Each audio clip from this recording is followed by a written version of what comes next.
ایک دفعہ کا ذکر ہے، حضرت عیسیٰ علیہ السلام کے حواریوں نے آپ سے عرض کی، اگر آپ کسی ایسے شخص کو زندہ فرما دیں جس نے کشتی نوح علیہ السلام کا مشاہدہ کیا ہو تو ہم اس سے تفصیل سننا پسند کریں گے۔ چنانچہ حضرت عیسیٰ علیہ السلام نے اپنے حواریوں کو اکٹھا کر کے ایک مٹی کے تودے پر لے گئے۔ وہاں سے مٹی کے ایک مشت بھر کر ارشاد فرمایا، لوگو جانتے ہو یہ مٹی کس کی ہے؟ حواریوں نے عرض کی، اللہ و رسول عالم، اللہ اور اس کا رسول ہی بہتر جانتا ہے۔ حضرت عیسیٰ علیہ السلام نے فرمایا، یہ کعب حام بن نوح علیہ السلام کی مٹی ہے۔ آپ نے مٹی کے تودے پر اپنا عصا مارا اور حکم دیا، کم باذن اللہ، اللہ کے حکم سے اٹھ۔ فوراً ایک سفید بالوں والا شخص مٹی جاڑتے ہوئے اٹھ کھڑا ہوا۔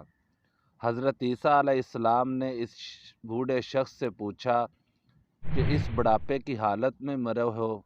تو اس نے کہا، نہیں، میرا وصال تو جوانی کی حالت میں ہی ہوا تھا، لیکن ابھی اٹھا تو یوں لگا کہ قیامت برپا ہو گئی ہے، اور اسی ہولناکی کے خوف نے میرے بالوں کو سفید کر دیا۔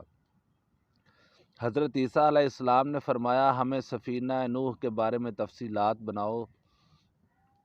حضرت عیسیٰ علیہ السلام نے فرمایا کہ ہمیں سفینہ نوح کے بارے میں تفصیلات بتاؤ۔ تو اس نے کہا کہ حضرت نوح علیہ السلام کی کشتی 1200 گز لمبی اور 600 گز چوڑی تھی۔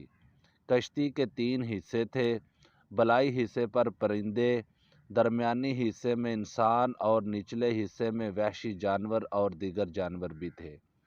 جب نچلے حصے میں جانوروں کے گوبر اور لید کافی حد تک جمع ہو گئے تو حضرت نوح علیہ السلام کو وحی ہوئی کہ ہاتھی کی دم پکڑو اور جھنجھوڑو۔ آپ نے دم جھنجھوڑی تو وہاں سے خنزیر نر مادہ گر پڑے۔ خنزیر گرتے ہی غلاظت کی طرف لپکے۔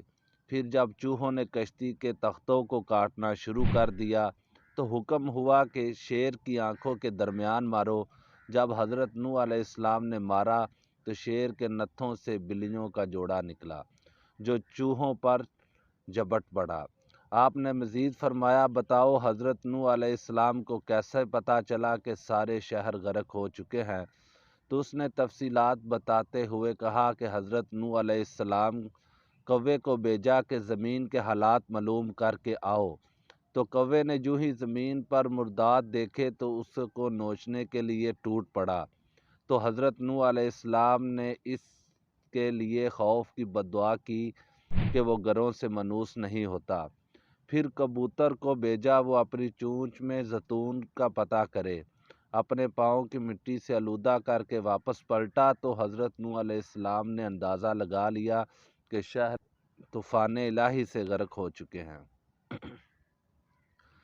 حضرت نوح علیہ السلام نے اندازہ لگا لیا کہ شہر طوفان الہی سے غرق ہو چکے ہیں۔ آپ نے کبوتر کے گلے میں سبز شاہوں کا ہار ڈالا اور اس کے لیے انس و امن کی دعا کی۔ اس وجہ سے کبوتر انسانوں سے مانوس ہو گیا۔ حواریوں نے عرض کی، یا رسول اللہ، ہم اسے اپنے گھر نہ لے جائیں تاکہ وہ ساتھ بیٹھے اور ہم سے گفتگو کرے۔